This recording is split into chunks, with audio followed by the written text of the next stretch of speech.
దేవునికి స్తోత్రము, దేవదేవునికి వందనములు.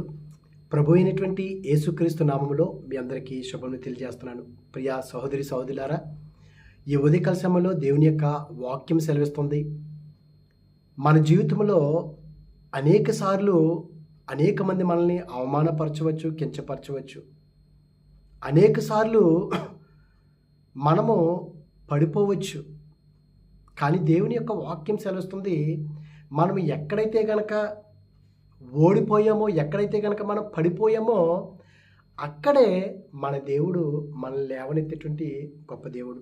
ఎక్కడైతే మనం ఓడిపోయామో అక్కడే తన బిడ్డలకి విజయాన్ని చేకూర్చేటువంటి వాడు మన దేవుడు. ఈ ఉదయకాల సమయంలో దేవుని యొక్క వాక్యం సెలవుస్తుంది, ఎక్కడైతే కనుక మనం పడిపోయామో మన శత్రువుడు ఎదుట మనకి భోజనము సిద్ధపరుస్తా అన్నాడు దేవుడు. అది ఏర్పాటు చేయాలంటే మనం ఎక్కడైతే పడిపోయామో అక్కడే మరి మనం లేవాలంటే, మనం ఎక్కడైతే ఓడిపోయామో అక్కడే మనం గెలవాలంటే, ఎక్కడైతే మనం అవమానించబడ్డామో అక్కడే మనం మరలా మన తల ఎత్తుకోవాలంటే మనము మనుషుల్ని నమ్ముకుంటాం లేకపోతే మనుషుల్ని ఆశ్రయించటం కాదు, కానీ దేవుని మనం ఆశ్రయించి దేవుని యందు మనం నమ్మిక ఉంచాలని దేవుని యొక్క వాక్యం సెలవుస్తుంది. ఈ ఉదయకాల సమయంలో కీర్తనల గ్రంథము 62వ అధ్యాయం మనం చూసినట్లయితే దేవుని యొక్క వాక్యం సెలవుస్తుంది. 8వ వచనంలో, జనులారా, ఒక్క దేవుని నమ్ముకున్నటువంటి బిడ్డలతోటి దేవుడు మాట్లాడట్లేదండి, క్రైస్తవులతోటి దేవుడు మాట్లాడట్లేదు, జనులతోటి అంటే ప్రపంచంలో ప్రతి ఒక్క వ్యక్తితోటి దేవుడు ఈ విధంగా మాట్లాడుతున్నాడు. జనులారా, ఎల్లప్పుడూ ఆయన యందు నమ్మిక ఉంచడి. అవును కదండి, మనం దేవుని యందు నమ్మకము మాత్రమే మనం ఉంచాలి. ఆవి గింజంత విశ్వాసం మనకు ఉండినట్లయితే, అందుకే యాయిర్ విషయంలో కూడా నమ్మిక మాత్రమే ఉంచు. ఎంత గొప్ప దేవుడు అండి. జనులారా, ఎల్లప్పుడూ ఆయన యందు నమ్మిక ఉంచండి. దావీదు గారు కూడా కొన్ని సమయాల్లో తనను బట్టి తానే, లేకపోతే మనుషులు బట్టి, తన సైన్యాన్ని బట్టి, తన బలాన్ని బట్టి నమ్మిక ఉంచున్నాడేమో, కానీ మనకున్నటువంటి ధన బలాన్ని బట్టి, ఇదిగో మనకున్నటువంటి బలగాన్ని బట్టి, మనకున్నటువంటి రథమును బట్టి మనం వాటిని బట్టి నమ్మకుంచటం కాదు, కానీ దేవుని యందు కనుక మనం నమ్మిక ఉంచినట్లయితే ఈ ఉదయకాల సమయంలో జనులారా, ఎల్లప్పుడూ ఆయన యందు నమ్మిక ఉంచినట్లయితే దేవుడు అంటున్నాడండి. కీర్తనల గ్రంథంలో 22వ అధ్యాయము 4వ వచనంలో చూస్తే, మా పితరులు నీ యందు నమ్మిక ఉంచిరి. అవును కదండి, మా పితరులందరూ కూడా ఇదిగో నీ యందు నమ్మిక ఉంచున్నారు. వారు నీ యందు నమ్మిక ఉంచగా నీవు వారిని రక్షించుతావు. ఎవరైతే కనుక దేవుని యందు నమ్మిక ఉంచుతారో, ప్రియ సహోదరి సహోదరులారా, నశించిపోతున్నటువంటి వారిని రక్షించేవాడు ఆయనే. ఓడిపోతున్నటువంటి వారిని, నువ్వు ఎక్కడైతే అవమానపరచబడ్డావో, ఎక్కడైతే ఓడిపోయావో అక్కడే నీకు విజయాన్ని చేకూర్చేటువంటి వాడు దేవాతి దేవుడు. ఆయన అంటున్నాడు, ఇదిగో మా పితరులు నీ యందు నమ్మిక ఉంచున్నారు, ఇదిగో వారు నీ యందు నమ్మిక ఉంచగా నీవు వారిని రక్షించుతివి. మనం ఆయనకి మొర్ర పెట్టినప్పుడు ఆయన మన ప్రార్థన ఆలకించేటువంటి గొప్ప దేవుడు మన దేవుడు.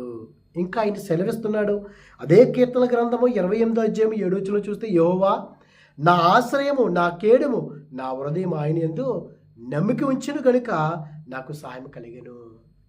కొన్నిసార్లు మనల్ని మనం నమ్ముకుంటాము, మనుషులు నమ్ముతాం మనం, కానీ మనకి ఎటువంటి ప్రయోజనం ఉండదు. కానీ దేవుని యందు మనం నమ్మిక ఉంచినట్లయితే, దేవుని కనుక మనం నమ్మినట్లయితే, ఇదిగో దావీదు గారు కూడా దేవుని యందు నమ్మిక ఉంచున్నాడు, దేవుని యొక్క సహాయాన్ని పొందుకునేనాడు. ఈ దినాన మనము దేవుని నమ్మేవారిగా మనం ఉంటున్నామా? ఇది ఆయన అంటున్నాడు, నాకు సహాయం కలిగెను, నా హృదయం ఆయన యందు నమ్మిక ఉంచెను కనుక నాకు సహాయం కలిగెను. ఎందుకంటే మన ఆశ్రయదుర్గము ఆయనే, మన కేడము ఆయనే. ఓడిపోయిన చోటనే విజయాన్ని చేకూర్చేవాడు. ఎవరైతే కనుక మనల్ని వద్దనుకున్నారో, ఎవరైతే కనుక మనల్ని తృణీకరించారో, ఇదిగో నీవే మాకు కావాలి, అని మరలా పిలుచుకునే విధంగా దేవుడు చేస్తాడండి. మన దేవునికి అసాధ్యమైనది ఏదైనా ఉంటుందా? ఆయనకి సమస్తము సాధ్యము. కానీ మనం ఆయన యందు నమ్మిక ఉంచాలి. అప్పుడు దేవుని యొక్క గొప్ప కార్యాలు మనం చూస్తాం. అయితే మన జీవితం పట్ల ఆ కార్యాలు జరగాలంటే దేవుని యొక్క వాక్యం చేస్తుంది మన హృదయాన్ని ఇదిగో నీళ్లు కుమ్మరించినట్లుగా మన హృదయాల్ని దేవుని సన్నిధిలో మనం కుమ్మరించాలి కదండి. నిజంగా మనం చూసినట్లయితే సమూయేలు గారు కూడా దేవుని సన్నిధిలో నీళ్లు కుమ్మరించినట్లుగా కుమ్మరించాడు. ఇశ్రాయేలు ప్రజలు యుద్ధంలో గెలిచారు. ఎందుకు? ఇదిగో తల్లి, సమూయేలు గారి యొక్క తల్లి భయభక్తులు కలిగి ఇదిగో దేవుని సన్నిధిలో ఆ కన్నీటి ప్రార్థన నీళ్లు కుమ్మరించినట్లుగా కుమ్మరించింది. అదే లక్షణాలు సమూయేలు గారికి వచ్చినాయి. అందుకే కొత్త నిబంధనలో చూసుకున్నట్లయితే అపోస్తలుడి పౌలు గారు కూడా అంటారు కదా, ఇదిగో నీవు నిష్కపటమైనటువంటి హృదయాన్ని నువ్వు కలిగి ఉన్నావో ఆ మనసునే ఇదిగో నీవు కూడా పొందుకొని ఉన్నావు. అది నీ తల్లి అయినటువంటి అవ్వలో ఉన్నాయి కనుక నీ తల్లి అయినటువంటి అవ్వలో నుంచి నీ తల్లిలో నుండి నీకు వచ్చినాయి అని అపోస్తలుడి పౌలు గారు అంటున్నారు. ప్రియ సహోదరా, ఈ ఉదయకాల సమయంలో మనము కూడా ఇదిగో దేవుని యందు మనం నమ్మిక ఉంచినట్లయితే గిలాదు వాడైనటువంటి యోప్తా కూడా మరి ఒక వేశ్యకు పుట్టినటువంటి వాడు, మరి తన యొక్క అన్నదమ్ములు ఇదిగో నువ్వు అన్య స్త్రీకి పుట్టినటువంటి వాడువు, ఇదిగో నీకు ఆస్తిలో చిల్లిగా అవ్వకూడలేదు, నువ్వు వెళ్ళిపో, మాతో నీవు పాలిభాగస్తుడు కాదు అన్నప్పుడు టోబు దేశానికి వెళ్ళిపోతాడు.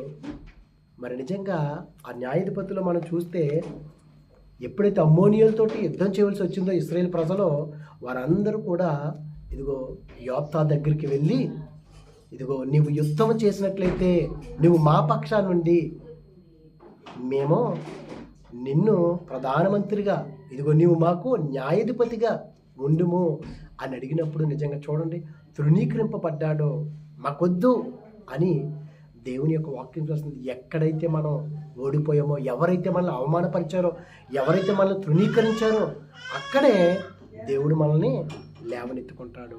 ప్రియ సోదరా, యువతి కష్టంలో దేవుని యొక్క వాక్యం చూస్తుంది. దేవుని ఎందుకు కనుక మనం నమ్మిక ఉంచినట్లయితే ఇదిగో దేవుడు మన జీవితంలో గొప్ప కార్యం చేస్తాడు. అటువంటి కృప దేవుడు మనందరికీ అనుగ్రహించును గాక. ఆమేన్. పరిశుద్ధుడా, ప్రేమగల తండ్రి, మహిమగల దేవునికి స్తోత్రాలు ప్రభా. ఇదిగో దేవా, యువతి కాలశంలో ప్రభా మా జీవితంలో ప్రభా ఒకవేళ మేము ఓడిపోతున్నామేమో మాకు విజయాన్ని చేకూర్చి తృణీకరింపబడిన చోట నువ్వు ప్రభా మమ్మల్ని మరలా నువ్వు తీసుకొచ్చి నిలబెట్టేటి గొప్ప దేవుడు. ఇదిగో యోప్తాను ప్రభా ఏ విధంగా అయితే నువ్వు వాడుకున్నావు ప్రభా అట్టి రీతిగానే ప్రభా మమ్మల్ని వాడుకొని నీ కృపలో మమ్మల్ని భద్రపరచమని క్రీస్తు నామములో అడిగిన పరమ తండ్రి. ఆమేన్. God bless you all.